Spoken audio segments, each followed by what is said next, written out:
Setelah guncangan badai pemutusan hubungan kerja atau PHK di awal tahun 2025, kini angka pengangguran ikut terseret. Lapangan kerja tiba-tiba hilang layaknya barang langka.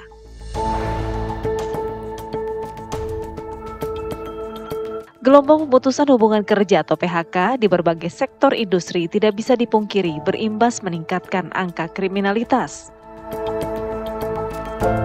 Menjadi pengangguran kerap mendesak seseorang berbuat kejahatan karena berbagai faktor, mulai dari frustasi karena tidak memiliki pekerjaan hingga tekanan sosial.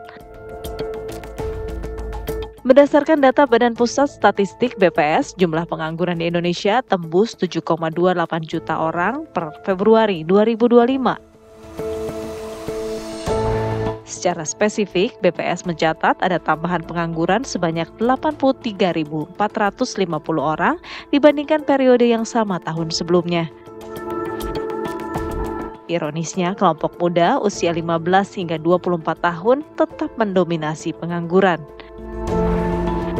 Tingginya jumlah pengangguran usia muda ditengarai karena keterampilan yang tidak sesuai dengan kebutuhan industri. Lantas apa strategi Jitu mengatasi pengangguran?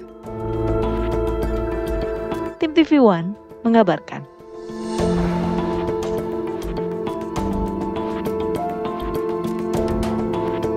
Ini menjadi faktor di mana angka pengangguran begitu meningkat. Kebutuhan industri tidak ketemu dengan para pencari kerjanya. Misalnya kayak industri butuh operator mesin, lantas butuh yang terkait di industri nggak ketemu.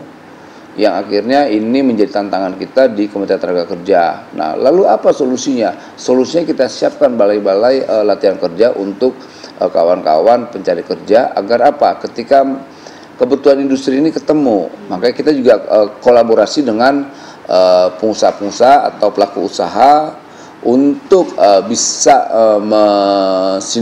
mengkolaborasikan kebutuhannya.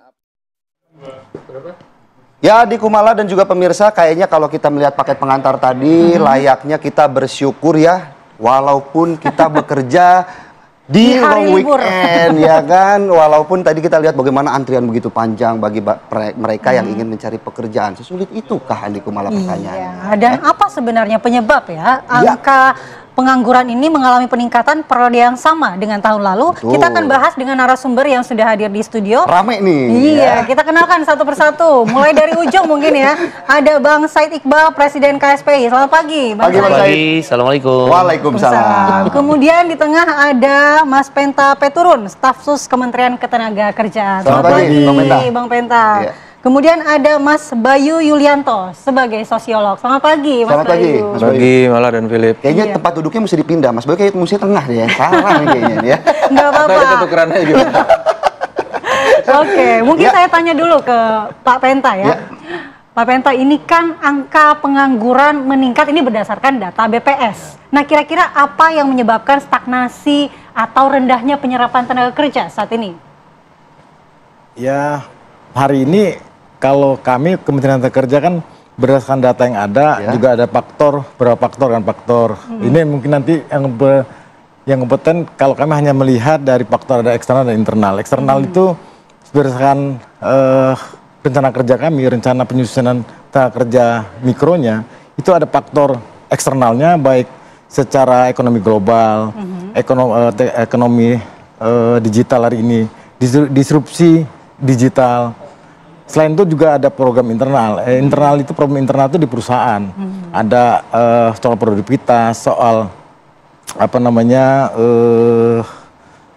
tingkat problem perusahaan sendiri. Nah, itu yang membuat tingkat pengangguran juga meningkat. Jadi ada hal-hal faktor yang terjadi. Apakah ada strategi khusus kemudian dari Kementerian Ketenagakerjaan untuk mengantisipasi hal-hal seperti ini?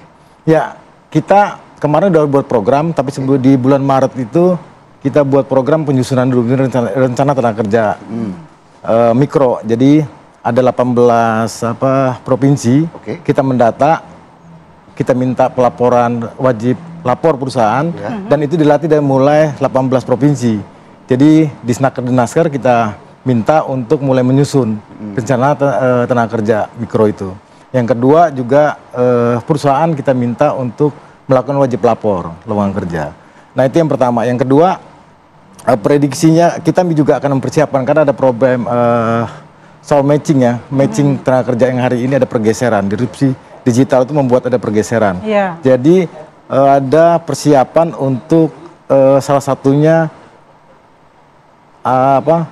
pasca anak-anak sekolah. Jadi school to work transition. Jadi transisi itu yang kita siapin bagaimana membuat yang angka yang paling besar kan itu adalah angka anak usia di bawah 24 tahun. Jadi SMK yang paling tinggi. Nah, angka itulah yang menjadi prioritas kita nanti. Prioritas itu bagaimana menyiapkan misalnya kita kan punya program vokasi, pelatihan vokasi misalnya buat BLK. Nah, BLK itu yang memprioritaskan matching dengan dunia industri, dunia usaha. Satu yang kedua juga kita siapkan ada program namanya tenaga kerja mandiri. Jadi karena dia ada yang formal ada yang informal. Tenaga kerja mandiri itu yang akhirnya bisa mengarahkan mereka bisa berwirausaha.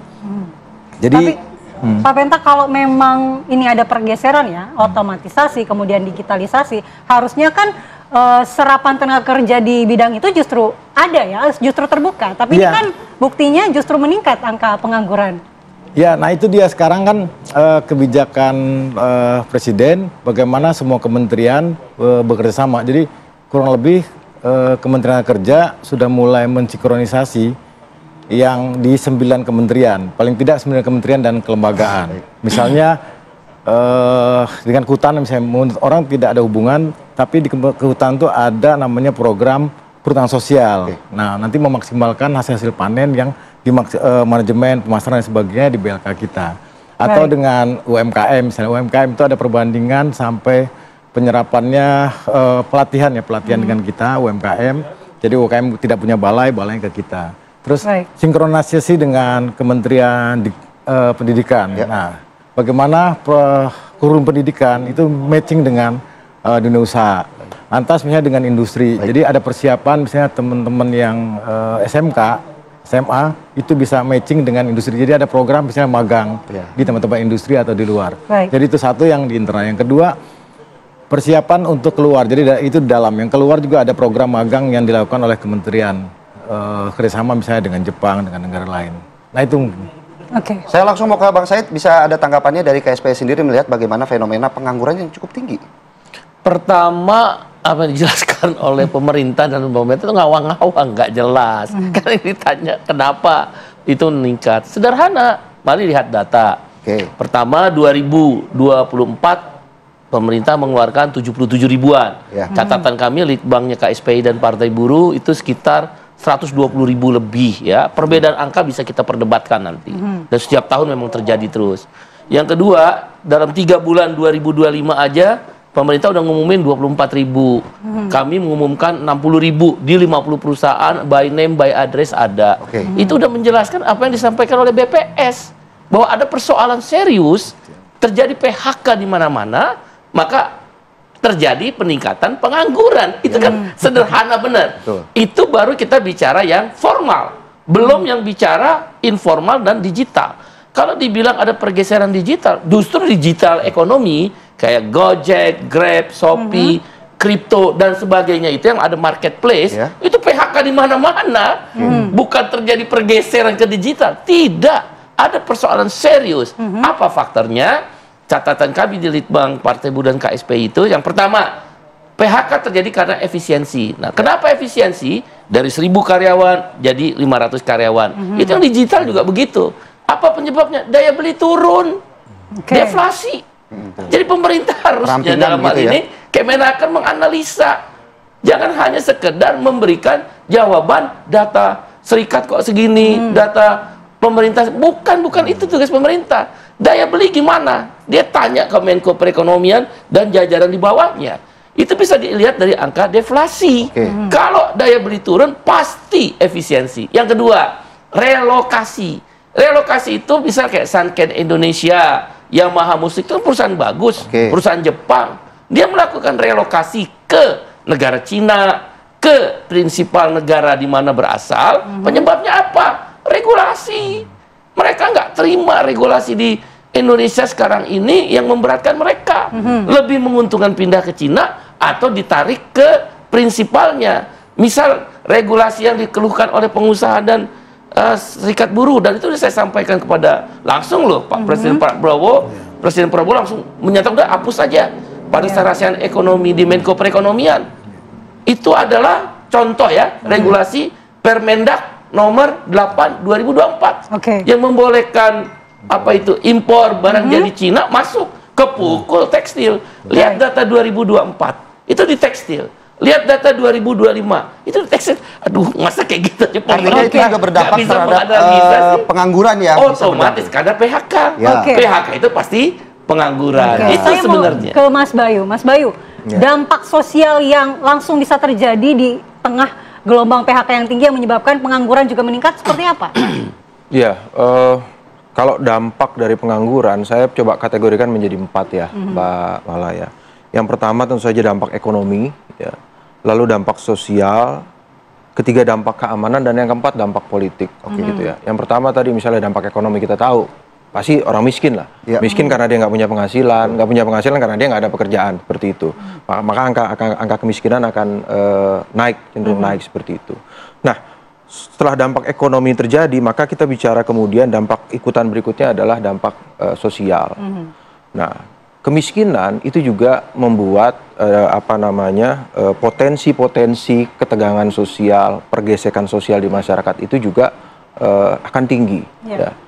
Dan ini berpotensi untuk muncul tuh gejala-gejala kayak misalnya tawuran atau itu akan ada kecenderungan naik ya.